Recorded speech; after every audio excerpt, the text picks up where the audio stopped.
चलिए, जय हिंद। मैं एनपी संधीरज, आप सभी को एनपी संधीरज यूट्यूब चैनल में स्वागत करते हैं। तो आज के क्लास में हम लोग कारक बिंदु को पढ़ेंगे, जिसे इंग्लिश में बोलते हैं केस। कारक के इंग्लिश में क्या कहते हैं? केस कहते हैं। ठीक, सबसे पहले समझेंगे कारक किसे कहते हैं। कारक क्या है? What is case? कारक की परिभाषा सिंपल कि क्रिया की उत्पत्ति में क्या होता है कि क्रिया की उत्पत्ति में जो सहायक होता है, क्या कि क्रिया की उत्पत्ति में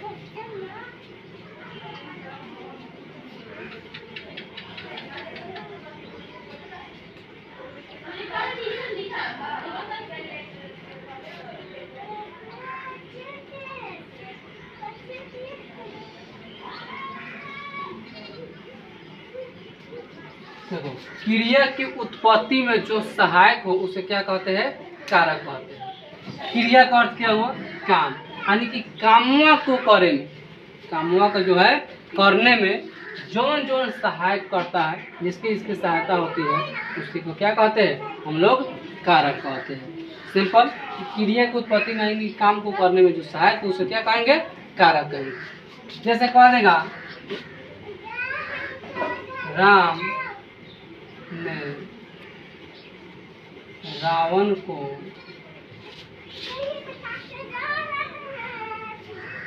बाण से मारा। राम ने रावण को बाण से मारा। यहाँ पर काम हो रहा है, क्रिया क्या हो जाएगा? क्रिया हमारा हो जाएगा मारना। मारना हमारा क्या है? क्रिया है। काम क्या हो रहा है? मारने का। कामुआ हो रहा है मारने का, लेकिन कामुआ को करने में कौन कौन सहायक हो रहा है?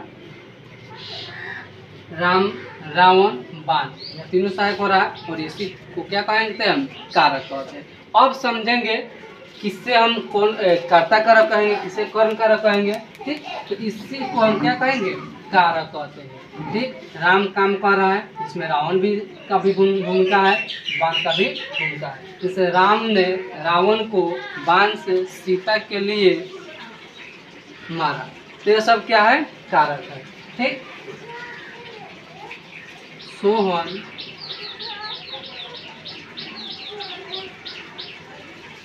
मोहन को पीटता है, भोलू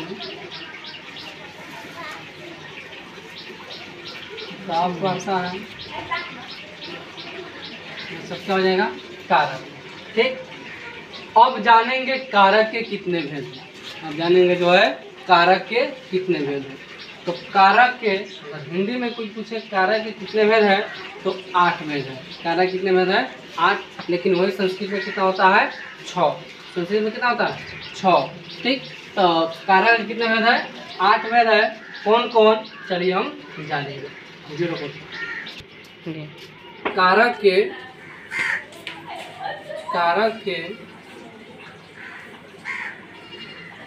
8 भेद। कारक कितने भेद है? 8 भेद। चलिए अब जानेंगे कारक के भेद। तो कारक को हमने जानते हैं कि 8 भेद होता है। पहला कर्ता कारक, दूसरा कर्म, तीसरा करण, चौथा संप्रदान, उसके बाद अपदान है, छठा संबंध, सातवां अधिकरण और 8वां संबोधन कारक। चलिए, और इसको जो है याद कर लेना खूब बढ़िया से। इसको जब याद कर लेगा तो बहुत आसान रहेगा जो है कारक को पहचानने में कि कौन कर्ता कारक है, कौन कर्म कारक है और कौन संप्रदान कारक है। ठीक, पहचान लेगा। जैसे कह देगा कर्ता कारक के चिन्ह क्या होता है? विभक्ति चिन्ह। यह सब क्या? विभक्ति चिन्ह है। तो कर्ता कारक का ने है, कर्म को लगा रहेगा, उसको कर्म कारक कहेंगे। करण से के द्वारा रहेगा, संप्रदान के लिए रहेगा, अपदान से रहेगा, संबंध का के की अधिकरण में पर संबोधन है। अरे आज ध्यान दो। और यहाँ पर से जो है करण में भी रहता है और संप्रदान में भी रहता है। तो इसको क्या करना है, सॉरी, से कर्ण में भी रहता है और आपादान में भी रहता है, तो इसको ध्यान में रख लेना, परिभाषा पर जाना है। तो अब जाने कर्ता कारक क्या है, कर्म कारक क्या है, कर्ण क्या है, ठीक। को जो है कर्म में भी रहता है और आपादान संप्रदान में भी रहता है, को के लिए, ठीक। चलिए अब जानेंगे कर्ता कारक क्या है।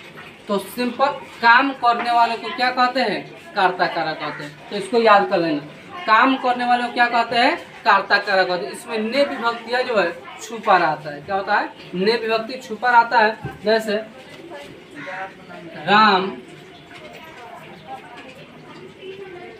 पढ़ता है, राम पढ़ता है, यहाँ पर काम हो रहा है, क्या क्रिया क्या हो जाएगा, पढ़ना, लेकिन पढ़े का काम कौन कर रहा है, तो राम कर रहा है, तो राम क्या हो जाएगा, कर्ता कारक हो जाएगा। क्योंकि काम करने वालों क्या कहते हैं, कर्ता कारक होते हैं। तो काम राम कर रहा है तो राम क्या हो जाएगा, कर्ता कारक हो जाएगा, ठीक। घोड़ा दौड़ता है तो घोड़ा क्या हो जाएगा, कर्ता कारक हो जाएगा। ने इसमें जो है विभक्ति छुपा रहता है, हाँ, ने लगा रहता है भूतकाल में जो बीता हुआ, जैसे सीता ने खाई, सीता ने खाई, ये कौन कारक हो जाएगा, तो कर्ता कारक हो जाएगा। सीता ने क्या किया है, खाई, बीता हुआ है, ठीक।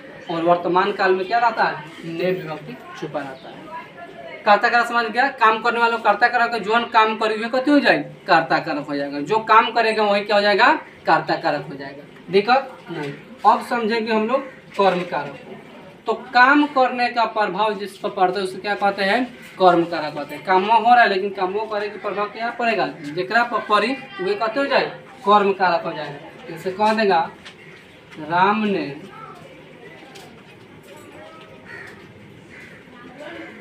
रावण को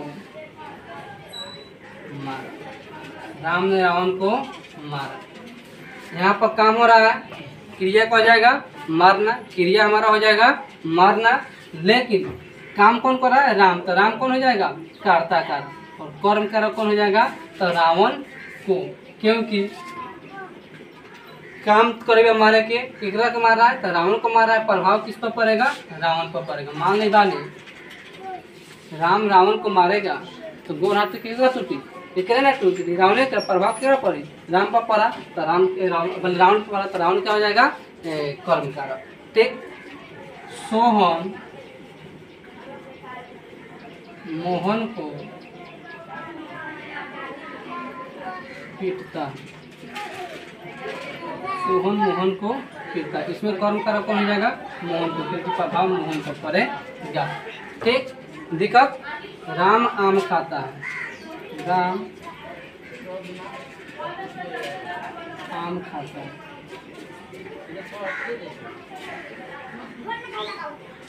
इसमें राम क्या हो जाएगा, कर्ता कारक, कर्म कारक कौन हो जाएगा, तो आम, ठीक। चलिए, यानी काम करने का प्रभाव जिस पर पड़ता है उसे क्या कहेंगे, कर्म कारक कहते हैं, ठीक। चलिए आज के क्लास के लिए इतना ही, उसके बाद सबको इसके अगले वीडियो बनाएंगे और बताएंगे। तब तक के लिए मैं NP संधीरज आप सभी को NP संधीरज यूट्यूब चैनल में स्वागत करते हैं। अगर मेरे वीडियो पर नए हैं तो चैनल को सब्सक्राइब कीजिए ताकि मैं जब भी वीडियो को डालूँ तो सबसे पहले आप तक पहुँच जाए। जय हिंद।